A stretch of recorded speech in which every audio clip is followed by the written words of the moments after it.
This is of course the Creality Ender 2 V2. So this is a new printer, and this is what it looks like. So I scanned it to about this size, and then I printed it. It took about a day and a half to print. What you have here are supports for the sculpture, and it might take a little bit. It is pretty stuck on. There we go. All right. Leaves a bit of plastic residue on the glass bed. It looks pretty good. If you look at it closely, you'll see that this is called a tree support. So when you set it up for Cura, there's going to be two supports. There's a standard support, and then there's tree supports.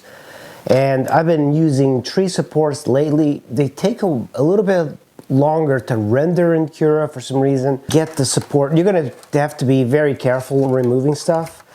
But all of this stuff is waste. It's kind of cool that it attaches it to the cape. Oh, here goes my hand. My hand just broke. So I was assuming that things were going to be breaking because there's parts of it. See there, the hand is just kind of coming off, but there's the hand. This is the hand right there. That's the left hand. But the cool thing is that we can fix most of this. So I'm going to remove all the supports. The supports are needed for printing because it's kind of an intricate sculpture. And I think it came out fairly well. Remember, this has been reduced, and I think the key to making something look really cool is just to print it the same size. This was not meant to be tiny like this. So, and I also don't like it white, but a while ago I made the realization that you should just get white PLA and then just paint it. And that's exactly what we're going to do today. So we are going to start with a gold base and then add some layers on top. So you're going to need water, a 1-inch brush. I like to use 1-inch brushes. Some people use really tiny ones, airbrushes, whatever you think is good. And a little container like this. And I picked up some gold paint at the hardware store. Actually, I believe it was Hobbyworks. I've done this one before. Make sure you shake it because there's like little metallic particles. It just sparkles. Like this kind of like cheaper paint that you get, you're gonna have fake metal, but that's okay. And it's very thick, and I apply it thick. So I fixed the arm, and now I'm just going to add this coat of gold. You can diffuse it a little bit if it's too thick with water, but you do need this to be pretty thick. You don't want the white to be shining through. And you do have to be careful because plastic PLA is very fragile. And the way I printed it, I made it so it wouldn't waste as much of the plastic. You know, my thoughts with this is that if you're going to do this because you want to do a little bit more of an artistic thing, there's no point of getting expensive PLA plastic because the goal is to paint over it. They do make some really cool plastic, but that's not my goal. My goal is to really learn about the painting aspect of models, and I'm applying what I use for most of my terracotta sculptures. But as you guys know, what I really like about the 3D scanning is that it lets me make reproductions and put them up on my Thingiverse and my Patreon page. So I finished putting on the first coat here, and you can see it is on. So this is going to take maybe 20 minutes to dry. Just make sure that you don't have any imperfections that you don't want. You could also take, if it's getting too thick, just dab it in your water and just brush it over. But right now, we don't want to lose detail, so I'm going to put in some water and make sure it doesn't get runny. but the water should evaporate, and then we're going to be left with the initial coat, the base coat, to put the additional stuff that we want. You could also leave it like this. It looks like a trophy. You could also mix in another layer, very transparent gold. So this one's more of a bronzer gold. This one's a little bit more yellow. So that's always the thing you could do. But I'm going to leave it like this, and then when it dries, we're going to add the next coat. This is done drying. You could if you want to paint the base, but I don't think I need to. I still feel it's a little bit tacky to the touch, but otherwise I think it's a pretty successful paint and print. This is my first print on this 3D printer. I did do a test, which is here, and this is my Hellboy one, and I had some major issues. I put the bed of the printer to be too hot, and I don't know if you guys can tell on camera, it just bent it. So it's just too hot. Make sure your temperature for the bed is set properly. Mine is at 60. We're gonna start with a raw umber, and I'm just gonna put it into this, just a bit. And another thing that I'm gonna be using is burnt umber. It's a pigment, and what I like to do is just add a little bit of the pigment onto this.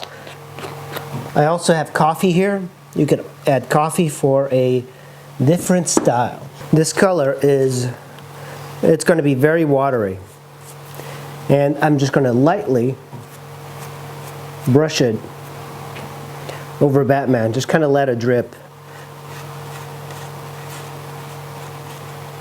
There's some coffee grounds here, so take care of and you know, the 3D prints are so light that it just gets very soggy, or you see it's like just very unstable. I kind of wish I put some metal at the base to hold it, because right now it's simply a sculpture that doesn't seem like it'll hold very well on a table.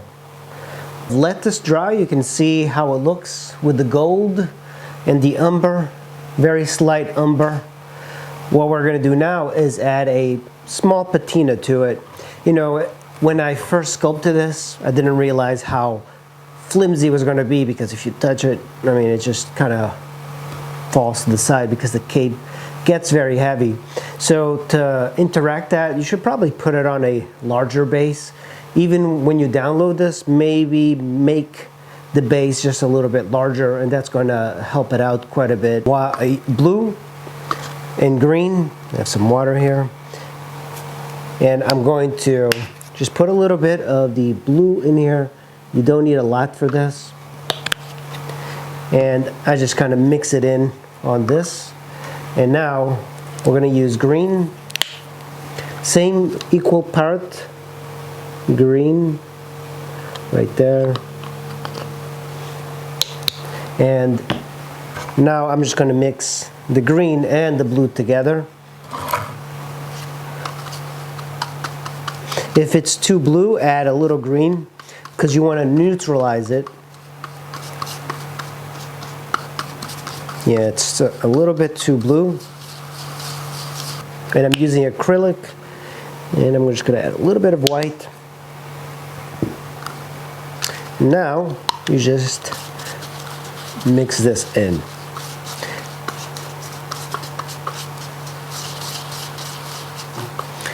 And that's the color we're going to use. But we're going to add a little bit of water to this, because we want this to be extremely fluid. And I have a fairly large brush. I'm going to hold down the sculpture, and I'm just going to start dripping it down like this. And you can see, just kind of drip it very wet. That's why we put the cloth underneath. So these highlights are going to go into various crevices of the sculpture. Make sure you get the Joker's head here, the cape.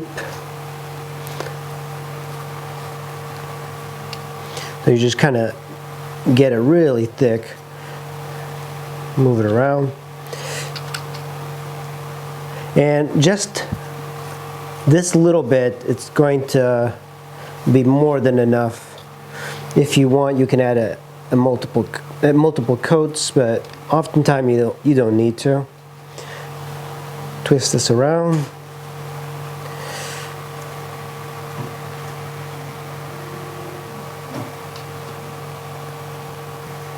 Just get a little bit more here, and you can see this kind of just drops down. It gets stuck in the creases, and it creates a little bit more realism to the sculpture.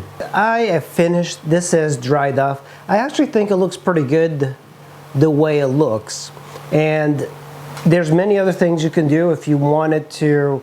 Maybe add a coat of shoe polish. Sometimes I do that. I put like a bit of shoe polish, and I might do that, but sometimes I don't know. I think I kind of like it like this, so I think I will keep this one the way it is. But if you wanted to have a different sort of like texture, take a bit of shoe polish, and this is the one I like to use. It's this Kiwi brand, and I just put it on. It gets a little bit darker, and then you shine it a little bit, and it kind of tones it down a little bit. So if a part here, for example, is too light or too bright, you can like touch it up a little bit, tone it down, and it will give it a different pizzazz. But I like this the way it is, so I'm going to keep it this way. But that's pretty much it, guys. That's how the 3D scanning works with this sculpture. I plan on doing a larger version of this and see how it turns out. If you want to download it, just check out the link in the description below on Thingiverse and my Patreon page. And that's pretty much it. And I will see you in the next sculpture. Thanks for watching.